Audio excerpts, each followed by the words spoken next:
What's up, everybody? How's it going? Yo, Can you guys hear us? I'm gonna assume that we can.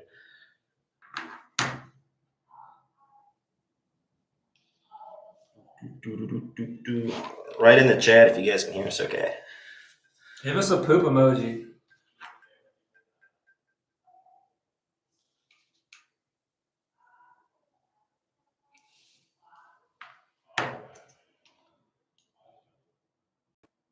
No poop emoji? Test. Yes, sir. All right, perfect. Awesome. All right, guys, so we haven't done a Q&A for a while, so just kind of a recap on how it works is we will go through every question that people in the Poop Scoop Millionaire community pre-asked us, and then if there is time, we will go through the YouTube chat. So if there's a question that you want us to answer, just go ahead and drop it in the chat, and we'll basically just go question to question to question. And usually we're able to answer all of them, but we will see how it goes. So with that being said, we will just go ahead and get started. And then we'll also have the replay available within the Poop Scoop Millionaire community in case you missed it. So let's pull up the questions here. Okay. It's like the first question is, how quickly can I get started with no context from Ronald? I'm assuming he's talking about starting a pooper scooper business. So what do you think, Levi? There's not a lot to it, to be honest, but like any other business, you need to do some research. So find some great resources, figure out the tools you need to use, set up your business, get the equipment, and then figure out, most importantly, how am I going to get customers? I think a lot of times when people start a business, they're too worried about their fancy, like their motto, their slogan. They spend 10 hours making sure they have perfect business cards. While that stuff does matter, of course, you want to make sure you have a solid plan in place on your sales company when you first start, right? You got to get customers. What plan do you have for that? So you can get started right away, though. Like me and William started with $1,200 and no debt, nothing. Half the money was a trailer hitch on the back of my SUV. That was half the money right there. And so there's very low barriers to entry. So you can start whenever is best for you. Timing's everything. Mm-hmm. Yeah, I mean, you can literally get started within a day or two if you really get after it. All right, how much extra do you charge for a yard that is over half an acre? So I kind of price it by like 1/8 of an acre, 1/4, half an acre, and a full acre. Off the top of my head, I think it was something like per 1/8 of an acre. So if you have 1/8 of an acre and then somebody has 1/4 of an acre, I think I raised the price by like $40 a month. And then it's like for half an acre, it's like another 40, so like 80 total. And then if you have like a whole acre, I don't know, probably something like $150 a month extra. Basically, the easiest way for you to do it is just you could do that. That'll get you in the right area. But how long is it going to take you to do this yard? So like, let's figure out what you want to be working for per hour. So let's say your company, you want to generate $100 an hour when you're out in the field. Well, if it takes you an hour to do that yard every week, every time you show up, that's $100 an hour, right? So you need to multiply that by basically 4.3. It's like $400 a month, right? So it's what your time's worth essentially. But that's if you increase it to like $40 every 1/8 of an acre, you're probably right in the right area. Cool. Kelly asks, what would you do differently looking back from the beginning of starting Swoop Scoop? Lessons learned besides don't take the poop away. Yeah, that's probably a big one, is not taking the waste. That would have saved us in the hundreds of thousands of dollars range from having to buy trucks versus just fuel efficient little vehicles, adding to the logistics, things like that. I say one big thing that we didn't understand when we first started that would have been a game changer was understanding seasonality. We assumed that summertime was going to be the busiest time of the year. We kind of planned around that when in fact it was the winter and Q1. So not what we were expecting. We would have been able to front load a lot more money into the business and get it scaled up quicker, more or less, other than the fact that we accidentally started during the busy season, which was good. Yeah, seriously. Because we did all the research and we saw an opportunity, but honestly, and we just got lucky at the same time with timing. We happened to start in like late September, early October, and that just happened to be the right time. Like if we would have started up in April or May or June, like with our climate and our business market, like we could have easily gone a couple months and not had a lot of traction and then just drop the thing completely. So timing's really everything. Yeah, 100%. I will say for people that are thinking about getting started, haven't gotten started yet, like right now is probably literally like the best time. October, November gives you a couple months to learn the business, figure out what you're doing, and then be prepared for the upcoming spring rush. Yeah, I think there's a question down below too, so I won't touch too much on it now, but it doesn't matter what your climate is. If you're in Texas, if you're in Arizona, Florida, if you get 10 feet of snow every year, like the busy season is basically October through April. So perfect timing to start. Yeah. Matt asks, what are the 3 most important steps in your plan for getting Swoop to $10 million a year? So this year we'll be crossing over 3. That's what it's looking like. Probably the most important things is going to be number 1, assembling that next layer of management. So getting somebody that's ahead of finance, somebody that's ahead of marketing, somebody that's ahead of operations. So that me and Levi aren't the ones actually doing all those things, and really building that team and giving them enough leeway for them to actually build out the departments underneath them. So right now we're basically we hire that level, and then our leadership team essentially hires everything underneath of them. So that's probably the biggest thing, making sure we have the right people in place. The next thing is going to be looking at different metrics. It's kind of the same metrics, but things just start to matter a lot more, especially like churn. Once you have a couple thousand clients, even a 3, 4, 5% churn means you're losing hundreds of customers every single month. So being able to do things to combat that becomes more and more important. And then looking at things like cash flow management starts to become more important, because as you get bigger, the numbers get bigger. If you make a mistake, instead of it being $1,000 mistake, it might be $100,000 mistake, and just trying to avoid those as much as possible. Making sure your business is well capitalized. You got lots of lines of credits, you got credit cards, you got a lot of cash in the bank. All those things become more important, not only for spending more money on advertising, but having a safety net in case something does go wrong, because our payroll's over $100,000 a month, so it starts to add up really quick. I guess I basically really have the same answers too, but to add on to, I guess if I were to pick 3, it would be have the right people on your team, because even at like a couple $100,000, your company is so much more than you at that point, or it should be, right? You should have some real systems and people set in place. So having the right people is either going to make or break you, like you're going to get to your goals or you're not. I mean, even if you have a company doing like $1 million in sales, and let's say you take home 300,000 of that, and you're like, hey, I got 1,000 clients. I want to bring on an ops manager. That's like 100,000 probably of the. That's like a third of your profit, right? So if you have the wrong person, it just set you back years, right? And so having the right people in place, cash flow management, like William said, and then also just figuring out what advertising channels are working for you and tripling down on them. It's really what it comes down to. It's just putting in more volume. Mm-hmm. Yeah, and having a good understanding of your numbers too, because at scale, things don't necessarily work the same. If you're spending $50 a day on Facebook ads, you're going to get a lot lower acquisition costs, and if you're spending $1,000 or $2,000 a day on advertising, things just become less efficient at scale. So it's really important that when you're small, you get those things locked in and you really nail it before you scale it. I think people like to say, because naturally you will become less and less efficient in certain areas. All right. If someone cancels, do you prorate a refund and cancel immediately, or make them finish the month out? Do you require 30 days notice?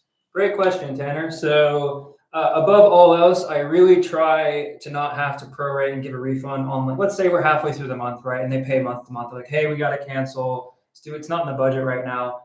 My office is trained to try their very best. They're like, hey, looks like you're already paid through the month. So, we'll just finish out the rest of this month, and then we'll be good for you. We want to make sure you get the rest of what you paid for, right? And then that usually does the trick. If somebody's on like a quarterly billing, again, we're going to try our best to just keep them on. I'm like, hey, Mrs. Jones, totally hear what you're saying. Just so you know, you are paid through like the next month and a half. So do you mind if we just wrap that up for you and get that done? And then we can kind of go from there. Since you've already paid, right? You want to make sure you get your money's worth. So we try our absolute best. There's going to be some cases where you cannot, like you'll just need to refund, like if somebody's dog passes away. I think we have like 15 of those just a month where they just cancel because their dog passed away. We can't actually service them anymore. Or if they moved away, they're not even in our service area, right? So there's some reasons that you're just going to have to offer a refund. But for the most part, if you just kind of let them know, like, hey, this is what we're going to do, most people just go with the flow. But if they do want a refund, if they say, no, I just want my money back, I'll issue a refund. It's kind of up to you on how you want to do it. You can put it in your terms of service when they sign. Like, hey, we have to do, if it's not one of those reasons, like we're just going to have to clean through the month for you, and then we'll be good after that. So it kind of depends on what you want to do.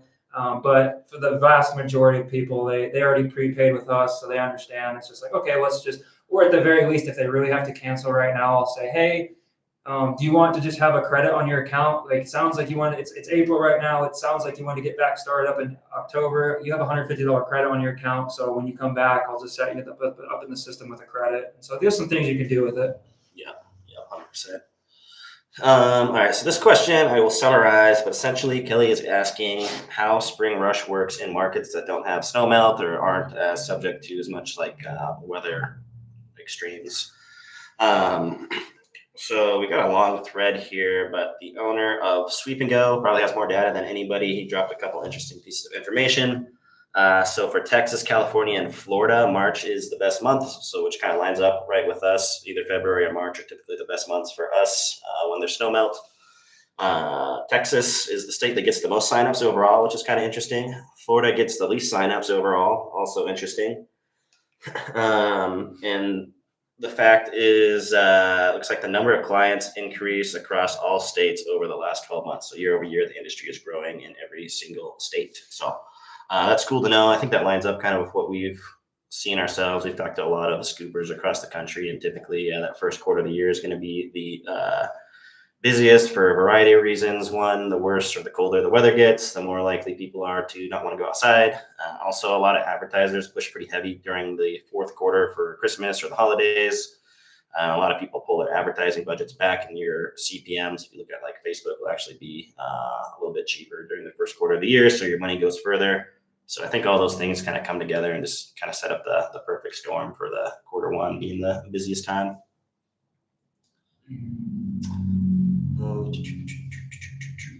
Okay, regarding scooping in the wintertime, while we're on the same subject, you guys find you still walk the whole yard, or is it obvious where you need to scoop because it's all visible when you enter the yard?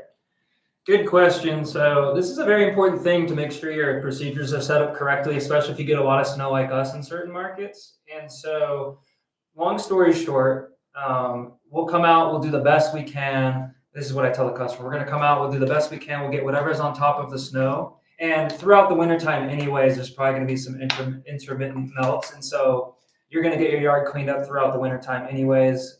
And then also what I tell clients too is we don't have a lot of people cancel in the wintertime because of two reasons, right? The initial services, if they want to get back on the schedule, if they didn't want to stay on through the wintertime and they call us in like February, those cleanups are going to cost a lot, right? A couple hundred bucks. And so if they would have just stayed on the schedule on like a low frequency plan, they would actually save some money. But the big one too is you'll actually get priority. So if you just stay on the schedule in the wintertime, we're going to clean your yard first. We literally get hundreds and hundreds of calls every single day. It can be very hard to get back on the schedule. So, right when the snow melts, people are thinking about their lawn mowing service. They're thinking about having parties out there. Or they want to do gardening or whatever. The dog waste ties up the yard. So they're either going to have to wait or they're going to have to basically just do it themselves. So a lot of people like the idea that their yard's going to get done first. But anyways, to touch on your question, I walk the whole yard because even if you can't do much there, the clients are going to be watching through the window. And then at the same time, if you're in and out in 5 seconds, which sometimes you can't help it, there's just nothing you can pick up, which is fine, but you have to set up the expectation. But those clients are still going to be watching in the window. If they see you half-ass a yard and only do half of it in the wintertime, and they're like, what am I paying this guy for even? And then they're just going to cancel, right? So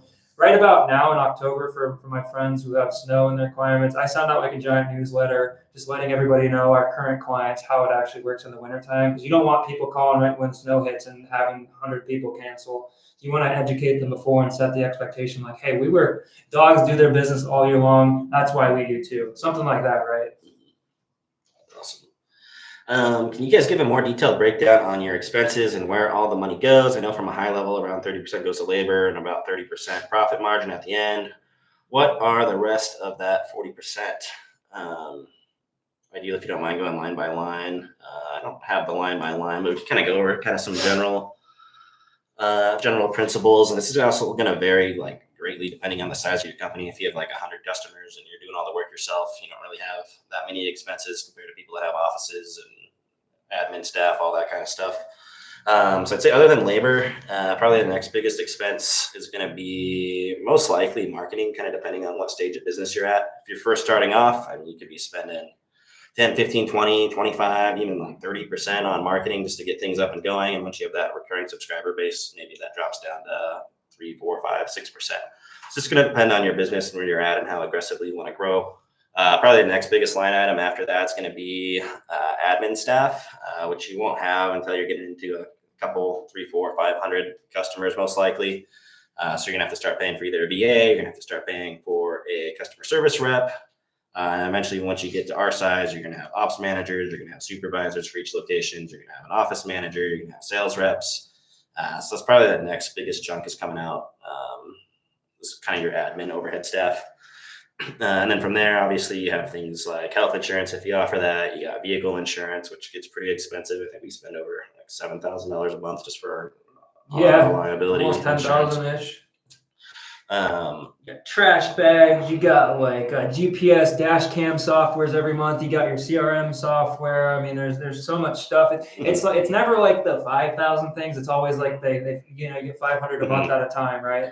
Call system, dial pads, 700 a month. It's stuff like that, really. Just super granular ops things, I guess. Yeah, all that little stuff usually is like either less than 1% or around 1 to 2%, depending on what it is. But yeah, every little category starts to add up over time. But biggest things are definitely going to be labor, marketing, and then your admin cost. So. Into like that 30% margin you're talking about, that's a real turnkey business. If you're not even out there scooping, if you're doing everything yourself, you're probably like your profit's probably around like 70%, something like that, right? And if it's like a totally turnkey business, you have somebody answering the phones and you have clients and you're reasonable on the marketing, 30% to 40% is totally reasonable. And then as you grow more, your margins will compress because you need more overhead employees that don't directly generate revenue. But so that's kind of what it looks like if you're running a great business, probably around 30%. Yeah. And if you're working by yourself, you probably have like an 80% margin if you wanted to. So 70, 80%. All right. When scaling out a budget, how do you balance the need for cash reserves against reinvesting in marketing, especially when payroll and vehicles are living expenses? How do you practically staff ahead of growth when you don't yet have full-time hours for new hires? Okay, so balancing a budget, cash reserves versus reinvesting in marketing. The way that we pre-bill all of our customers. So we when we were starting up and growing, we would basically use the money that we pre-billed for the month, and that would cover our expenses. So we could be a little bit more aggressive with that. So that essentially pulls forward 30 days worth of cash flow. We've gotten even a little bit more aggressive with that, even though we have a lot more reserves now to implementing things like quarterly billing or even annual billing. And you're able to just pull forward a lot more money for your business. So you, one, have the cash reserves, but two, you also have more money to reinvest into marketing. But you do have to be careful with that in case a customer cancels or they move away or whatever happens and you can't fulfill that service. That's technically a liability, but that's kind of one thing that we do to, expand our ability to grow quickly. I can answer the second half too. So also, how do you practically staff ahead of growth when you don't yet have full-time hours for new hires? Depends on your size, I guess, but some things that I really do, because as you grow, you have the problem, right? You're like, gosh, I really want to bring somebody new on, but I don't quite have enough work for them. So I'm just going to give you some ideas of things that I do and that we do. So you could do some cross training, right? So maybe you're the one, Kelly, answering the phones right now, and then you're like, gosh, I'd really like to get rid of this in the future. Maybe there's somebody who's extra personal on your team, great customer communication skills. Take them out of the office like one day a week or however often and give them a little bit of cross training slowly, right? Because maybe they can actually elevate into like an office role where they can help replace you answering the phones and onboarding clients. You can have somebody in the field, like have a team lead, right? They can get the vehicles in for fleet maintenance. They can make sure they're checking the quality in people's yards, doing quality checks. I personally, like full-time, right? 40 hours, we all think. I kind of run everybody around like 36 hours a week. We have like 10 of us, right? And so that's technically like, so it kind of frees up time. It's like not everybody. I've never really had anybody complain about not getting 40 on my team, to be honest. And so if everybody's working like 3 hours a week less, and you have like 8 people, that's almost like a whole extra shift for somebody, right? And so we also, if we're a little overstaffed, we can say, hey, does anybody want next Wednesday off, right? It can help free up some time for that new person you're trying to bring on, or your team can put up yard signs during their shift and freeze, like instead of doing 30 yards, maybe they'll do 22 yards and put up some yard signs. That kind of frees up some time for people. Or you can do, you can have them put up door hangers around there. Like they do 30 houses, go put up door hangers around the whole neighborhood. So instead of like, if you don't have the hours, you can kind of make some space, if that makes sense, right? And so the easiest things you can do, again, is just cross-train, give people the day off if they want it, which frees up some time. And then also just instead of working everybody 40, just put them around that 35, 36 hour mark, depending on how big your team is. Awesome. How do you deal with competition? I haven't started my business yet, but I know that one just started near me at the start of the year. I would say competition is not something we really worry about yet. If you look at, there might be 10, 12 pooper scoopers in our area, but there's like 600 lawn care companies in our area, and it's very far from being competitive. And if anything, it actually has been kind of helping us out. People put up yard signs, people bring more awareness to the industry. We basically dominate on Google and most of the searches with our Google ads organically. So that actually ends up getting us, anyways, more business. So it's actually been beneficial to us. But just in general, I wouldn't worry too much about the competition. I just focus on your own business and making it as good as possible. If you're worried about what other people are doing, it's kind of a recipe for disaster, I would say. Yeah, and to touch on what William just said too, right? It's been helpful for us because we dominate. You guys can be in the same position in your market too. We're not like an exception to the rule. If you're focusing on everything you want to do and getting Google reviews coming in and optimizing your Google and having a great website and all that stuff that really matters, like you're going to dominate your market and competition's great for you too. So we're no like exception to the rule. Mm-hmm. Yeah, and if people go out of business or whatnot too, then they don't end up selling their route. We usually just end up picking up like most of their clients anyways, just because we're the top choice in our market. So, all right.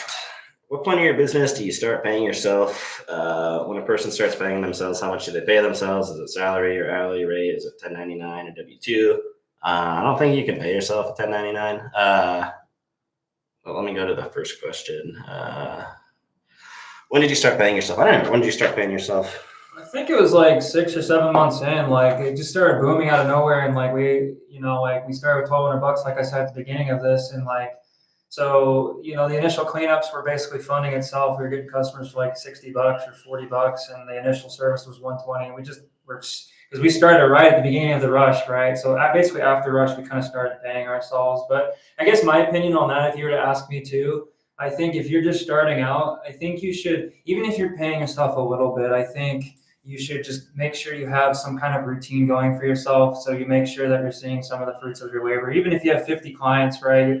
Just pay yourself a couple $100 a month or $1,000 a month. And it depends on your goals too, right? What do you want to accomplish? But if you get in the routine of just paying yourself, it's going to keep you interested. It's going to keep you motivated. So even if it's just a little bit, I think you should definitely pay yourself, even starting at like 25 clients, to be honest with you. Yeah, well, yeah, that's a personal thing too. Some people have a lot of savings, so they don't need to take any money out of the business. They can reinvest and grow faster. Some people want to be able to quit their job and have more time to spend on their business, so they might start paying themselves even more. Like if you have 25 clients and you're making $100 a piece, I mean, you can pay yourself $2,000 essentially, and so probably cover your costs with that. So it's kind of a personal thing. And as far as if you pay yourself a 1099 or W-2, I don't think you can pay yourself a 1099.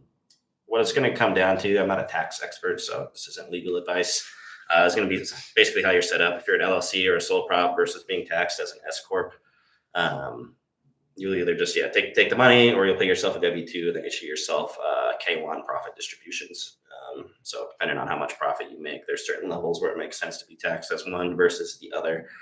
And for reference, we're taxed as an S corp right now. If you guys are interested in that, so. So we pay ourselves W-2, and then we also have profit distributions that we pay on a monthly basis right now.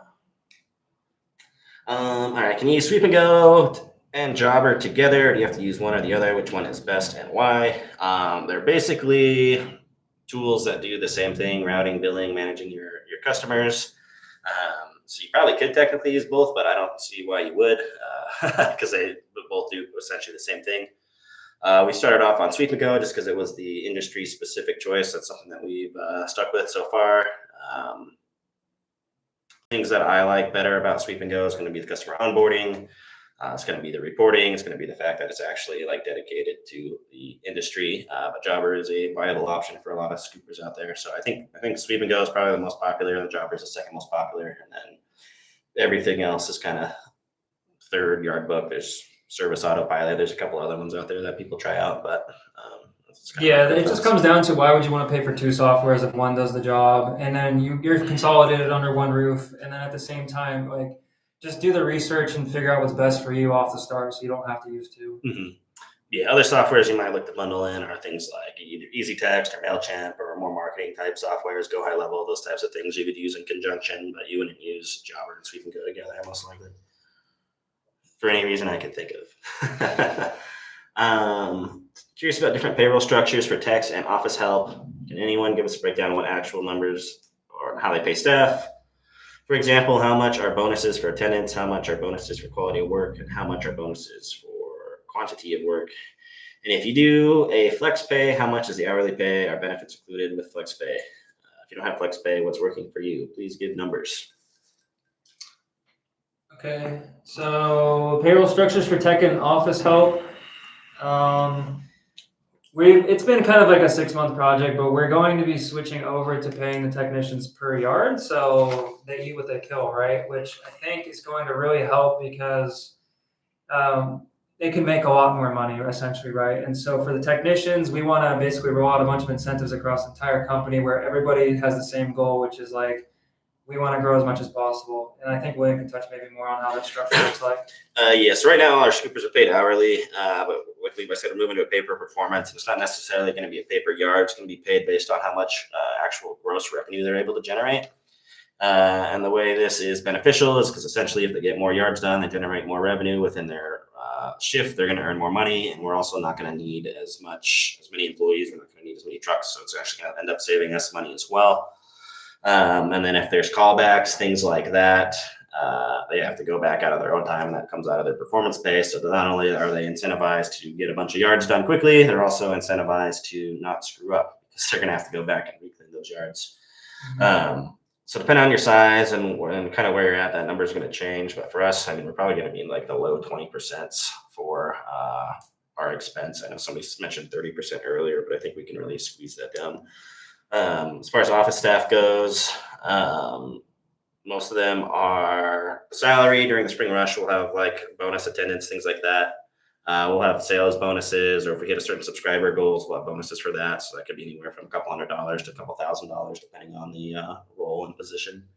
Something I do roll out in Spring Rush normally each year is attendance bonuses for the field staff specifically, which is because I really need everybody showing up. So if our full timers, if they only miss one day in the month, I'll give them each technician like I think it was 150 or $200. And then if they were part time, if they missed 0 days, then they'd get like $75 or something. And then if anybody missed one day on the full time, it's like half. So instead of $200, it's like $100. I really, really need people to show up because we only have a couple months to get it right. So I like to roll out some sort of attendance bonus incentives for people during the busy season for sure. All right. Aaron asks, with all the skills and experience you've gained, if you could no longer operate Swoop Scoop, what business opportunity would you pursue next and why? I don't know. For me, I got some options. I actually have other businesses. I have an electrical company, I got a garage door company, and they're all doing like over $1 million a year. Probably something in home services. If I didn't start the home services company myself, I might make something similar to like Poop Scoop Millionaire, but for home services in general. Because I'm tired of buying cars all the time. I bought like 40 vehicles over the last couple of years. I don't like doing that. For me, that's a good one, Aaron. I don't know. I'd probably do some sort of other service related thing. And the skills that I've learned now, I've learned a lot about just high level stuff from William, especially, and just like doing it myself and hiring all these people and running the teams and operations and answering the phones and stuff. So I'd probably do some kind of other service thing. I'd probably find somebody to maybe partner up with, or I'd just do it myself and then bring somebody on as soon as I could. Or I would, I'd just be like a stock day trader. I was always pretty interested in that too. So I think I could be good at that. You better keep Swoop Scoop going so he doesn't lose all his money. Okay. I'm gonna be a professional blackjack player. Okay, follow up. What skills or lessons from building Swoop Scoop would be the biggest asset for you in launching that new venture? I think for me, it's just knowing what good looks like. So, I mean, we've gone through a lot of employees and whatnot when we first started off. So, knowing what good looks like as far as building the team, incentive packages, what good marketing looks like, all that. Once you've actually been through it, you kind of have a different feel and lens for those types of things. I guess my answer, is you have to have the right people around you, make sure everybody's goals are aligned. And the last thing I think too would be just the only, like I said before at the beginning of the call, if you're starting a business, the only thing that really matters is how am I going to get customers. So if you have to solve that problem before you even start the business, honestly. Mm-hmm. All right. Legalities and details about splitting the business from the ground base with a serious business partner, how to approach expenses, legal commitments, basic joint ownership rules, etc. Yeah, I'd say it's really important to set expectations up front and make sure that you have everything papered, probably with an attorney, not with ChatGPT. And then really setting expectations, especially when you're going into a business partnership. You also want to make sure that your partner that you're partnering with doesn't have a redundant skill set as you, or they don't bring the same thing to the table. And the three things typically are going to be time availability, expertise and skill sets, and capital. So like when we first started, I had more capital, I had more marketing expertise, Levi had more time. So that's kind of why we came together and built the business. But just making sure that's laid out clearly. Expectations, comp plans, what happens if somebody, like something goes wrong, when somebody dies, when somebody gets disabled, if somebody becomes like a drug addict or something. Like you never know what's going to happen with people. That they are unpredictable, no matter how good your intentions are. Yeah, and too, I think you just nailed it on the head. I mean, I couldn't have said it better. I guess one thing to add too is just really like it's so easy to like do it with, you guys have some idea over drinks, and then like it's just you end up being in a partnership with the wrong person. So like you really need to, it's fun at first when you think about it, right? But at the end of the day, really sit down by yourself and think, do I want to be in business with this person? Because I mean, it's so important. Make sure you have the right person. Yeah, 100%. I mean, I guess I've done it 3 times. Like I did marketing and the business setup. I partnered with an electrician, partnered with a garage door person. They run the ops. I run the other stuff. So it can work really well, and you can grow really fast if you have the right partners, or it can be really bad and you can lose a lot of money with the wrong partners. So let's see here. All my questions are going to be around the Google Ads program. How much monthly after the $5.99? So yeah, we're piloting a Google Ads management service with our in-house marketing team, led by our marketing manager Tanner. So we're just taking a handful of companies right now. It is $5.99 a month for us to manage it every month, and then you just pay for your own ad spend. Is basically the gist on that. Awesome. Looking forward. What was the hire you made latest in your business journey? Not the most recent hire, but the position you look back and think, we should have hired for that role much earlier. Oh my God. There's a lot of those. Yes. Probably the biggest one I could think of is hiring a VA or customer service. I think Levi was running routes, hiring people, and answering the phones up until about 900 clients. Yeah, I mean, if we got one at 300, life would have been pretty good. But it is what it is. We didn't know what we didn't know. So it's just that would be my choice as a CSR. In fairness, we did go from like 300 to 900 in a couple months, though. So. That's true. Yeah, that was our second spring rush. We went from 0 to 330, I think, and then like 350 from like December to 965 in like March. It was insane. Yeah, we just barely missed the 1,000 mark. So if somebody beats us in year 2, I will congratulate you. I don't know, well, maybe there'll be a prize. Okay, let's see.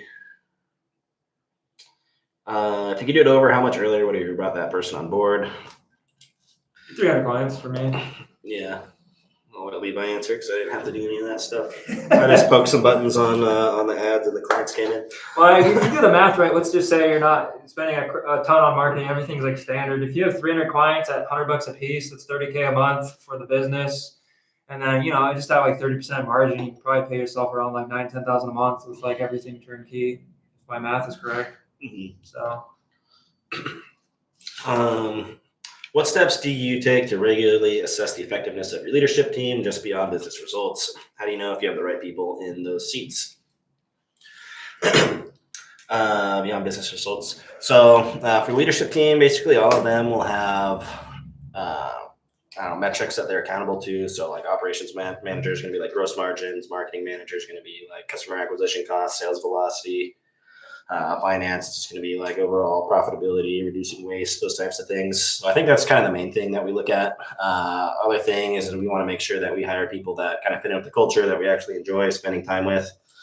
and that have high integrity, because if you make the wrong hire for these leadership positions, it could pretty much just poison your entire business and you are in a bad spot. So we've been pretty fortunate. I think we're 3 for 3 so far at this level, but time will tell.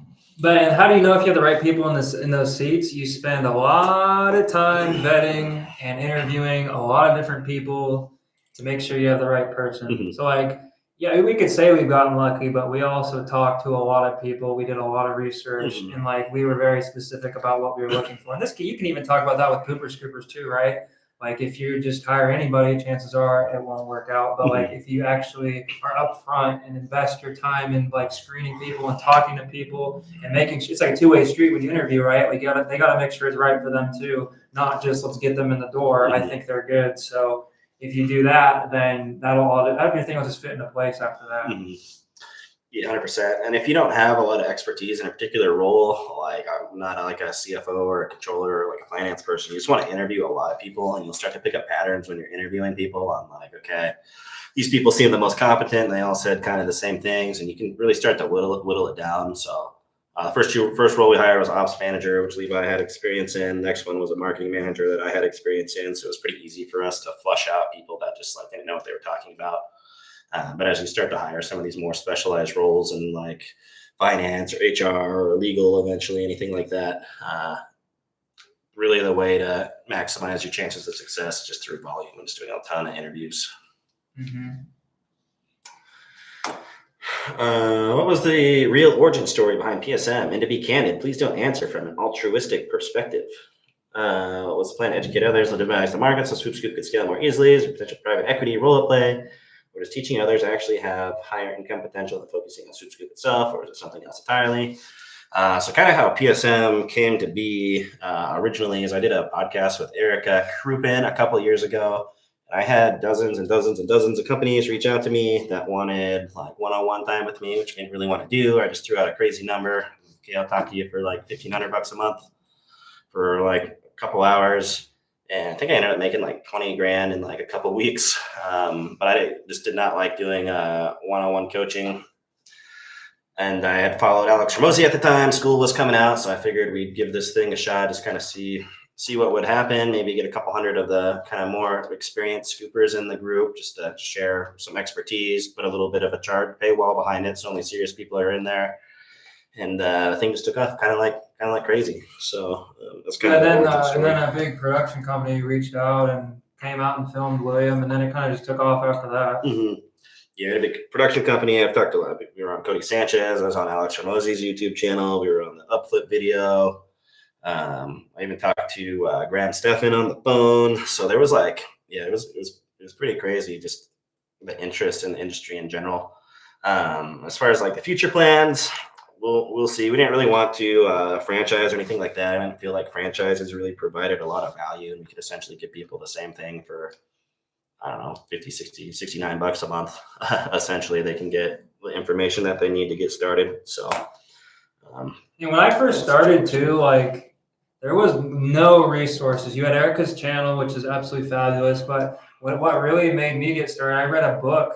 It was like 30 years old, and it was talking about like the modern marketing tactics was running nickel-nack ads. Like there really wasn't much to it. And so I was like, gosh, how cool would it be if there was some resources out here? And then William took it and ran with it. So it's just, we're very fortunate too. Like I've talked to and I coach and just talked to a lot of people in this group who have just built them a life for themselves. And I was working a $15 an hour social work job before this. And like, I've had a lot of bad bosses, and so to be able to do something cool and help provide that same experience for other people so they can escape that rat race and actually build an asset for themselves has been so cool. I mean, this community itself has probably literally generated millions of dollars for single business owners for their own companies.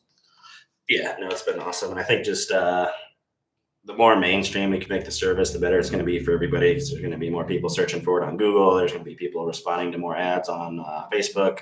It's going to go from "you're so lazy, if you can't pick up after your dog, you shouldn't have one," to just being like a service that a lot of dog owners have. So I think it's just going to end up being better for everybody the more that we get into it. So until we get to the point where there's like 600 scoopers in every city, I think we're doing good. Yeah. Let's see here. I think you guys obviously changed a lot of people's lives. Question on hiring. Thinking back to your first 2 to 4 scoopers ever hired, did you do part-time or full-time? How many yards per technician? And would you do it the same way? Okay, so 2 to 4 scoopers I hired. I did full time. I've pretty much the vast majority done full time. I find it's a lot harder to screen for part-time scoopers, like when you're vetting people, because I know exactly the kind of resumes I'm looking for and like the things I'm trying to hear in the interviews for like a full-time job. But when you have like a part-time job, it's kind of hard. I have to talk to everybody because like I don't know what the situation is. Are they college student doing this? Like why are they looking for this opportunity? Like so it's a lot harder to actually screen for part-time. But I do have, I think, 2 or 3 part timers out of like, I think 20 scoopers that we have. And so I like throwing them into the mix for a little bit of flexibility. But my personal like whole thing is I like to go full time. And, it just depends. Like when we were first starting out, I think it was something like 20 yards in a day or maybe even less than that because the service area and you had to drive 20 minutes to get to a house. As those filled in, it's all our technicians are doing that 30 yard a day mark in 8 hours. So as you actually fill it in and get bigger, you can do more yards. But I personally like full time. I like to throw in some part timers into the mix, and I even have some people. I run like a temporary weekend team during spring rush, like totally different. All they do is like initials and one times. The people that we really like from that temporary run for a couple months, we'll ask them, we're like, hey, do you just kind of want to hang out in our payroll system? They're not getting paid, but you want to hang out in the system. And then if somebody's on vacation, if somebody calls out sick, can we just like call you and see if you want to show up? So I have a lot of those in the books too, like 3 or 4 of those folks, and they've really helped us out. Like we probably call them twice a month at least, and they just kind of one of them shows up and helps. So, anyways. Cool. I think that's all the questions that we have on Poop Scoop Millionaire. So looks like we got a little bit of time. We can go through some of these YouTube questions here. First one is, where's the beer? It's not here. I got some Red Bull though. Not sponsored. Williams got some in the alcohol in our safe. We're like our office is like an old bank. Oh yeah. We got a whole office just for Poop Scoop Millionaire now in an old bank building, which is kind of cool. We'll have to do a tour one of these days. Thank you. I'm sending our first post to Facebook to land this weekend. Once I do final tweaks tonight on website, do you think just mass send them to all the groups and set back and answer any questions, or a test, or test one? Sending our first post to Facebook. Land? What's land? I think they're talking about Facebook groups. Oh, so they're going to post in Facebook groups tonight. Do you just mass send them to all the groups? Yeah, so I join when you actually go to these groups and you make one posting, you can post in 20 at a time. So right when you have your like first post drafted, it'll ask you which other groups that you're in would you like to post this to.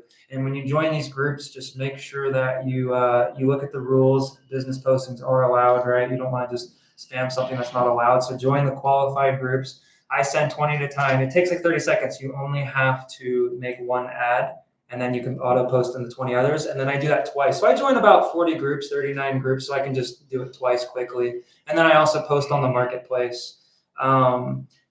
That's exactly what we did to get like our first 15, 20 clients. I mean, I just joined all these groups and then I made a couple posts on Craigslist, but I'm even still to like today or the last year, like we still get stuff through those groups and stuff. So it's definitely a thing. I've talked to a lot of people where it's worked well for them too. So yeah, that's join like 30 or 40. If you're in a different market in the South, like Atlanta, starting fresh, no money, just equipment, what 3 things would you do to get to 6 figures in a year? Probably the first thing that I would do is write down the contact information of every single person I know. Try to get a hold of everybody that they know. So your whole Facebook list, your whole phone contact, all your email. Basically let everybody know that you are starting the business, and probably have some kind of a free promo, like to do the free trial method, offer a couple of weeks of free service. Try to get your first handful of clients that way. Then probably go to like Facebook groups, Craigslist, some of those other low-cost advertising methods. Those would probably be the first 2 things I would do. And then just have a really strong offer where there's basically zero risk to people. So whether you're doing service for free or like what have you, if you got more time than money, that's really going to be the way to go. Yeah, what do you think? And then there's somebody absolutely fantastic in our group. She's amazing, and I had talked with her months ago about the free trial method, and she did 100 free trials, and she converted like 45 of those into paying clients on the schedule, and she started in like March. But how it goes is, right, you set up the free trial of 2 weeks of free service in exchange for just some honest feedback as you're getting started, and then don't just show up to the house, they're not home, clean the yard, leave, right? That's not going to convert very well because they didn't even have to think about it. What you do is set up a time where they're actually going to be home, knock on the door, build some real rapport, meet the dogs, make sure that the customer knows you like their dogs. Hey, thanks so much for having me over. I really appreciate this. Excited about the opportunity. Get talking about your business at the front door for 5-10 minutes, and then do that twice. By the time the second one's done with, you got some great rapport, and then you can say, "Hey, Mrs. Jones, it looks like this is the end of your free trial. What did you think of the experience?" They can tell you that they loved it and say, "By the way, I don't even know if we've talked price yet. Here's my prices. Which option are you thinking, or is there anyone that might work for you? I'd love to continue this with you. Like this business means everything to me. It's going to help support my family, put my kids through college, whatever your story is, right?" And then expect about half of those probably to convert if you're doing a great job building some rapport. Yeah, the other thing too is make sure you get your Google business profile set up where you can actually start collecting those reviews.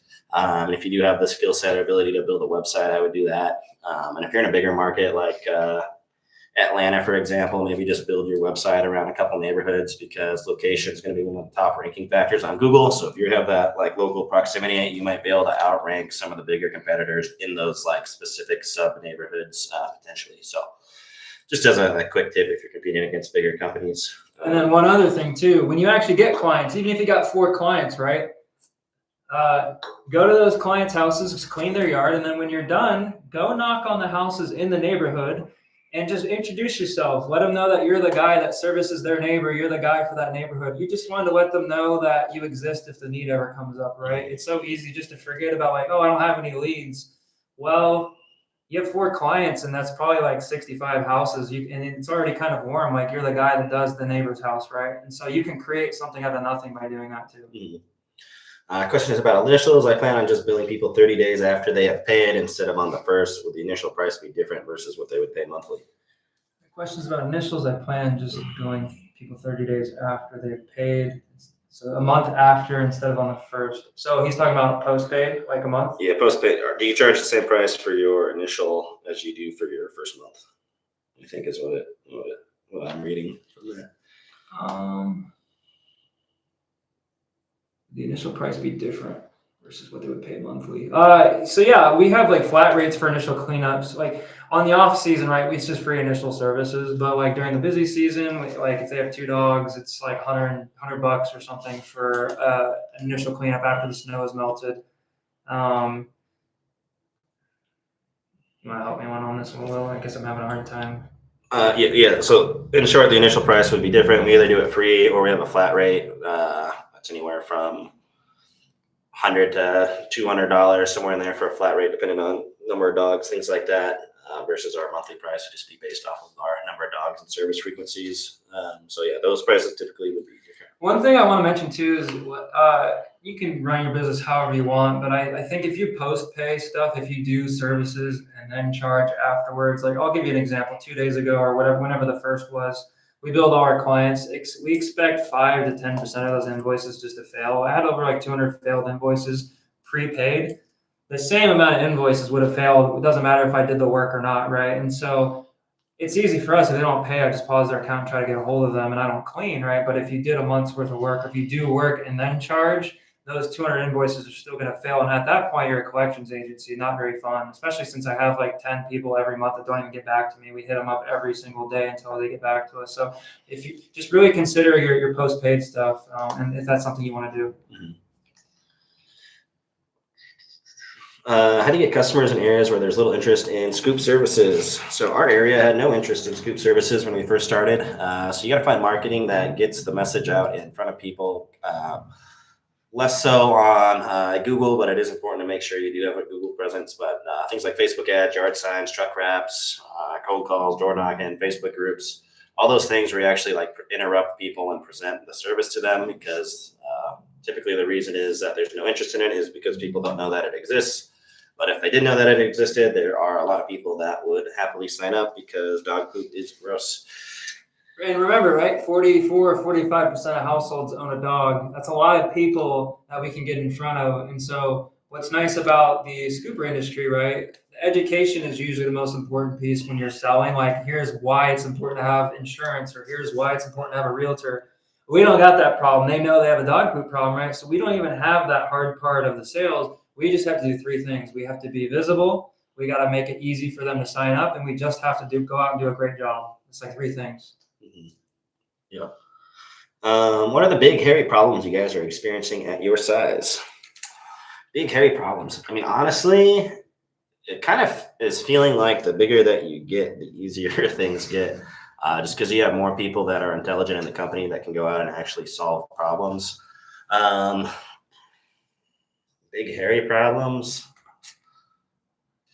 I think it's honestly just finding those people, and then making sure you have enough money to scale, and scale yourself out of business are kind of the two big things. Paying attention to things like churn, what your CAC recapture rate is. If you spend whatever $200 to get a client, how long does it actually take to get that money back? All those types of things. Yeah, a lot of this is what we're just talking about now too. Is just like data. Just as you grow, you're spending way more money, and so like you really, really want to make sure your data is as fine tuned as possible. Like you're in the right ballpark of what actually you think is going on. Just really drilling down and being more granular about certain numbers becomes really important. So just making sure everything's really accurate and reliable.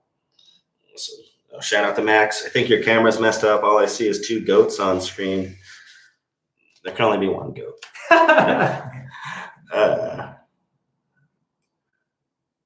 Let's see here. Don't do business with family, Kelly. Yes.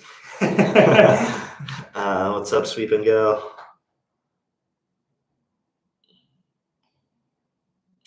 Do you think the industry will become overstretched? Not for a long time. Not for a long time. I think this is just the tip of the iceberg, really. I mean, it's poised for growth. I mean, it's right. I mean, everybody loves dogs. There's so many dogs. Like how I think the next 10 years is going to look crazy, to be honest. Like, I mean, it might even, what is there, maybe a couple thousand poop scoop companies 10 years from now. It could be tens of thousands. So great time to get in. Mm-hmm. Okay, where are we at?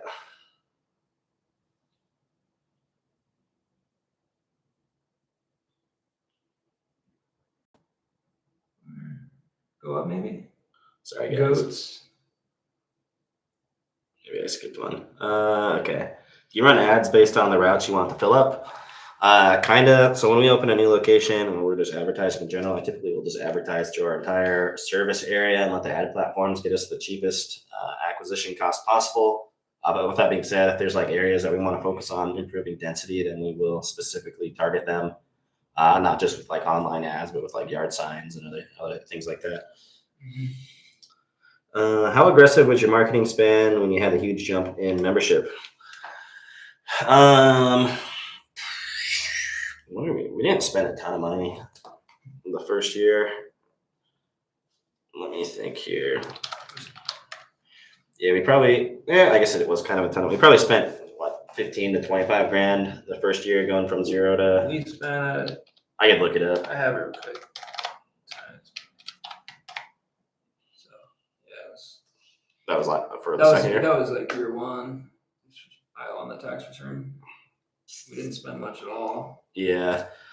So I could get that for you, but I mean, in recent years, we'll spend a couple $100 grand a year on advertising. This year, we're going to spend even more.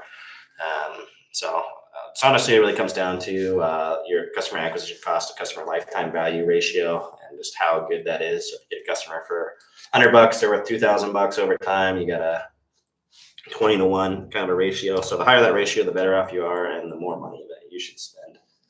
That's kind of how we plan around budgets. Okay, so we can go. I think the industry. Okay, there we go. What is the best tool besides a rake? I had done some practice yards and don't know what to do about the crumbs. How do you leave them behind? Yeah, if there's some crumbs, I mean, like you said, if you grab the pile, I've never had anybody really complain about the crumbs, to be honest with you. And it depends on if we're talking on the concrete or like the grass, right? But I've seen people use all different sorts of tools, like a little shovel, and they can scoop it into the bucket on the concrete. The rake doesn't do so hot on the concrete, I'm sure you've noticed. But I just leave the crumbs in the yard. If there's a little bit, I'll scrape it a couple times, and it is what it is at that point. So I've never really had any complaints about that. Yeah. We are a one-income family, and due to the government shutdown, it makes me work harder to not be controlled any longer. You guys are awesome. Thank you. Appreciate that. Yeah, I mean, that's a big reason to start your own business. I always say all the time, if you have your own business with 100 clients, you can piss off a lot more people than if you just have one boss. So there's, a lot of benefits to it. If you re-enter the industry with a large bankroll, 100K plus, how many clients would you get in your first spring rush year? So maybe like what, 300 maybe, because you got to buy some. Maybe a little more than that. I'm not sure because we get a lot. We got 300 with like $1,200 our first spring rush. I guess it just depends on the CAC, right? I was assuming like $200 a piece. Well, you also have to take into account you're generating revenue through initial cleanups, quarterly billing, annual billing. Like you could probably get 700 to 1,000 if you execute really, really well. Depends on vehicles. You could probably lease vehicles without much of a down payment. You can make employees take them. I mean, yeah, you probably could get a lot. You obviously aren't going to have the reputation that we would have. We got like 1,400 5-star reviews now, so that's going to be kind of a little bit of an uphill battle. The CAC will be a little bit higher, but it's definitely possible over the whatever 3 to 5 month period. If all that money just went into marketing, just straight up, probably get what, 500. Yeah. So, can you explain your rule of 100? I teach this often on the Sunday calls, but hearing it from Levi could be awesome for those watching live. Rule of 100, yeah, it's just 100 reach outs, right? So even if you had something like knocking on doors 100 times, or if you had 100 messages on Facebook, all those things that I talked about in the challenge, it's basically about keeping consistent. It's so easy to just like, oh, I did so good. I did 80 today, I'll do 120 tomorrow. And like, it just doesn't happen. So it's just about being consistent with what you're actually doing. So even if you get bored and you're like, okay, I'm tired of doing Facebook, just do it for one whole week and then go knock on doors all week and then come back to the Facebook thing. Like spice it up a little bit, but I think it really just comes down to being consistent, Kelly. I guess that's what I have to say on that. Anything you want to add to that, Will?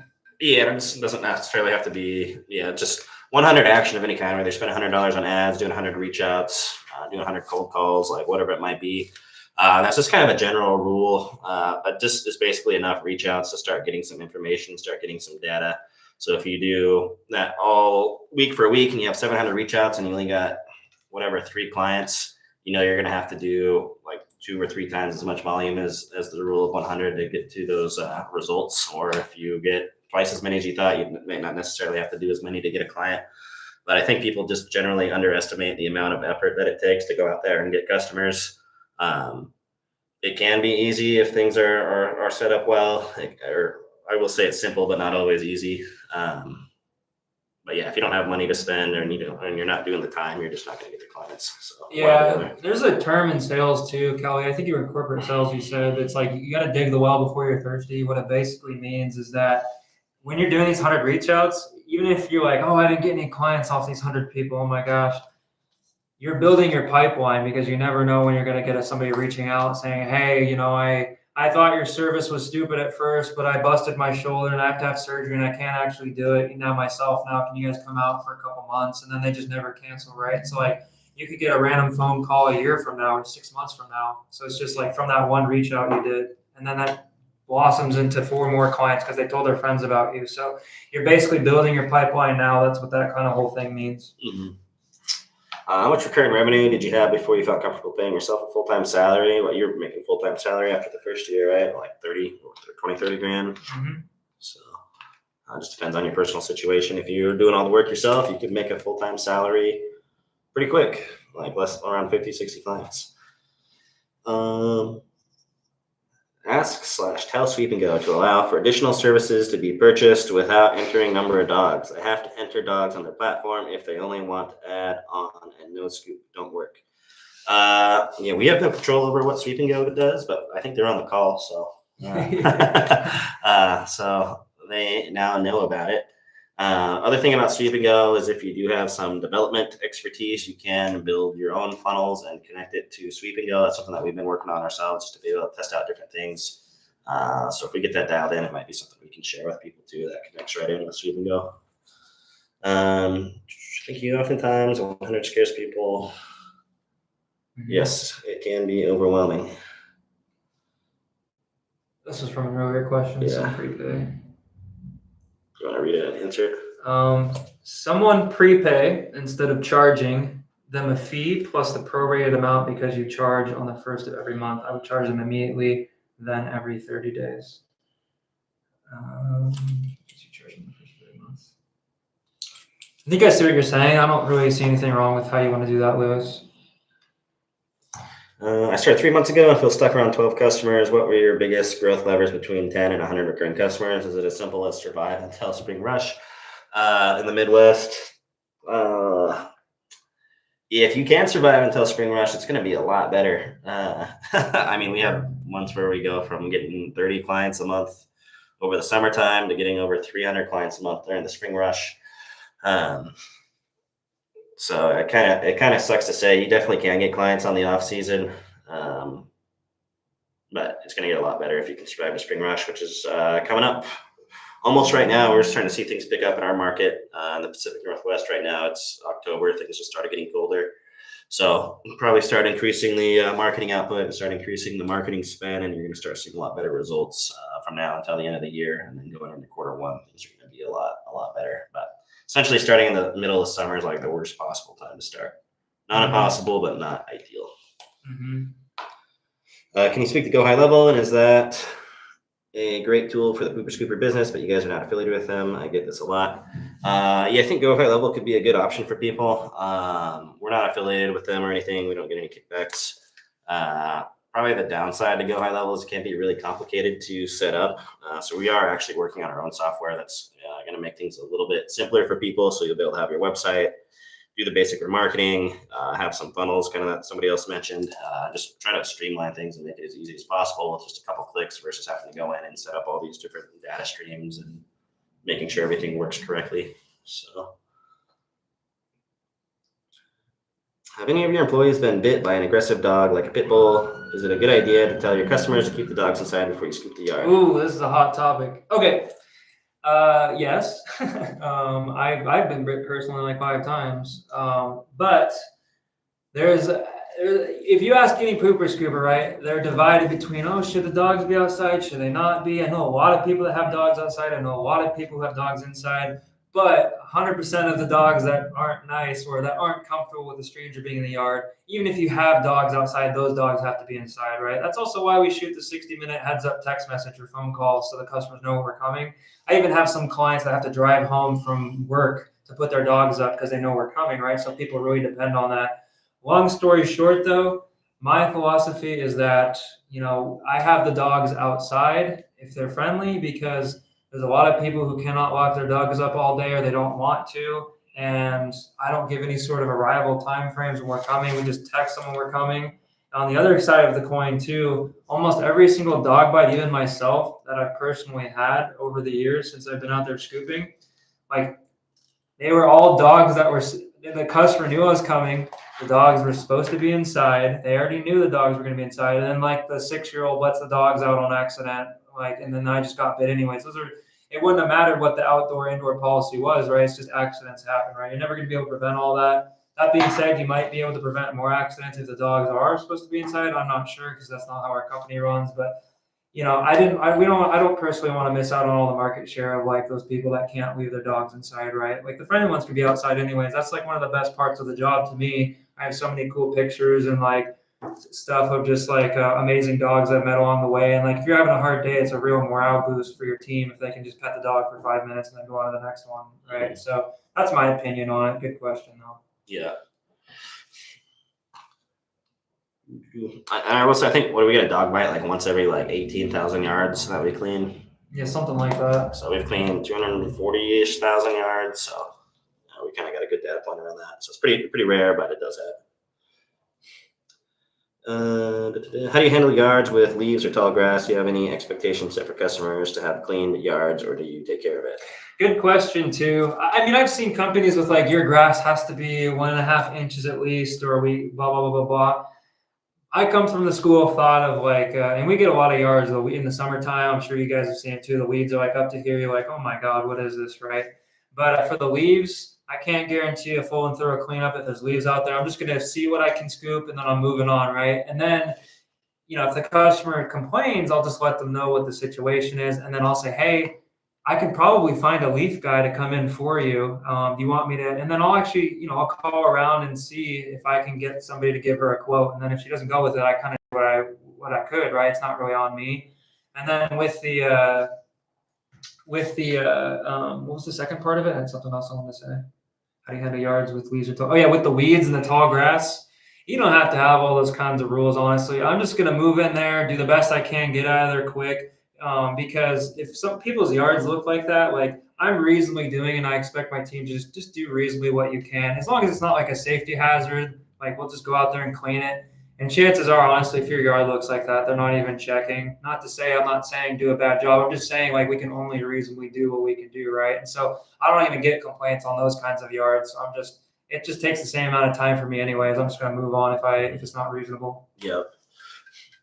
Hey, Sweep and Go, what do you say? I need the mandatory dog wall removed. Yeah, they might hear you. If not, if you're in Poop Scoop Millionaire, you can actually talk to Sweep and Go directly. And they also have their own school community you can ask questions about.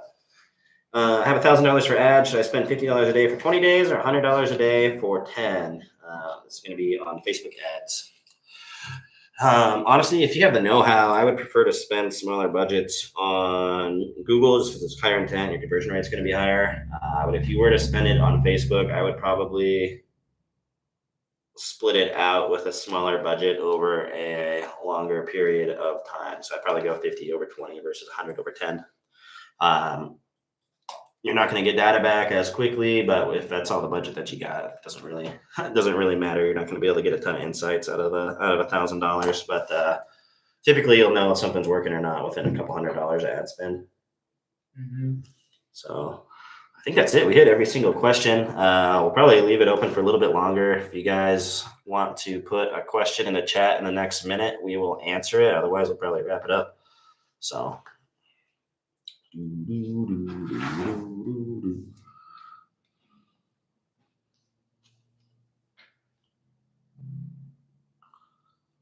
you have anything burning that you want to talk about, Levi? No, I just hope you all had a good summer, right? And got to relax a little bit. And it was probably a little bit slower than normal with the seasonality and stuff. But we're all back.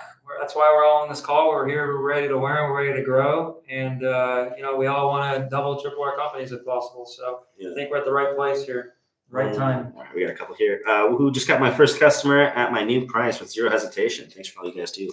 Yes, pricing is customers seem to be less sensitive than you might expect as far as pricing goes. So if you think you could charge more, you probably can. We've raised our prices every single year and not really had a ton of pushback. And it's made us a lot of money to be able to grow the business. Mm-hmm. So congrats. Thank you both. Tell us about the new software you're doing.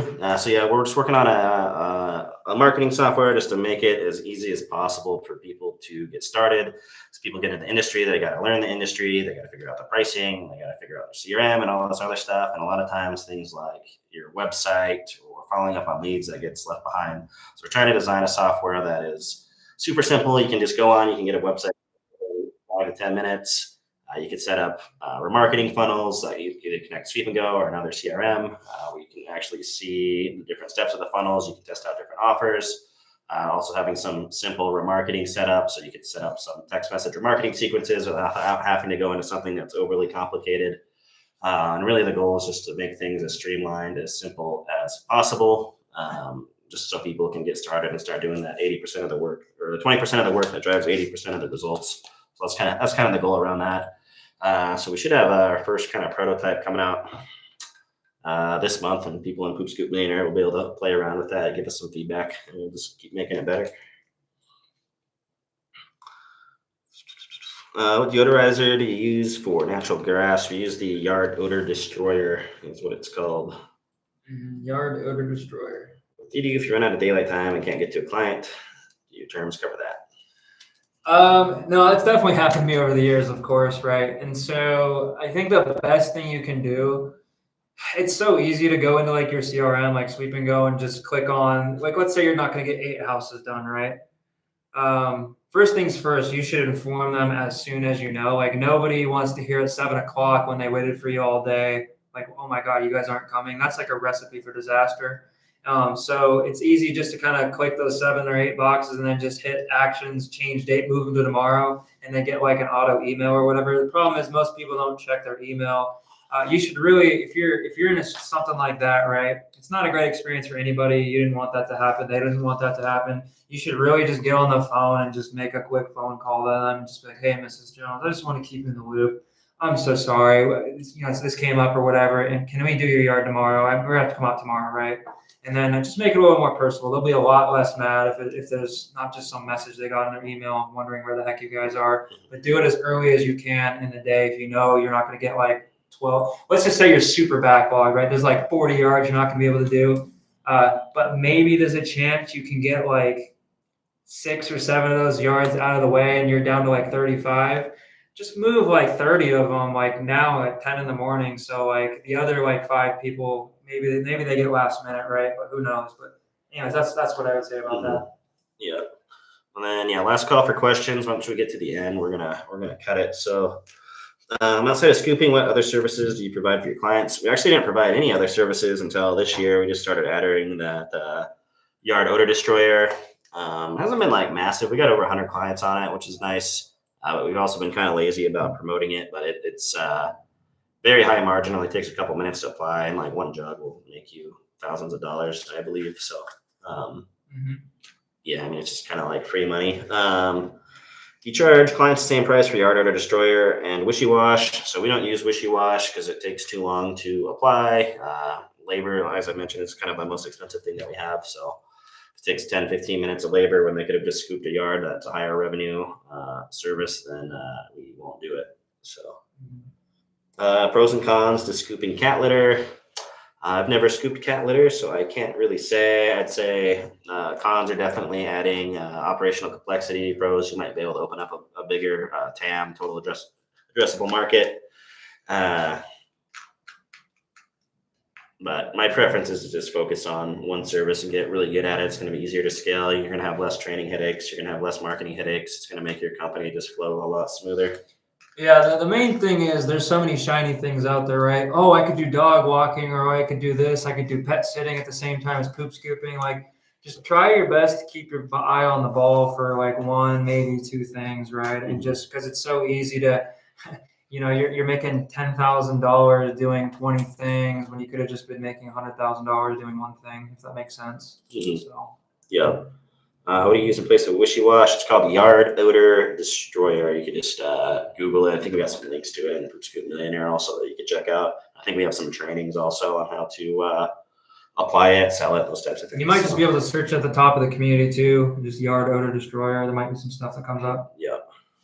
Cool.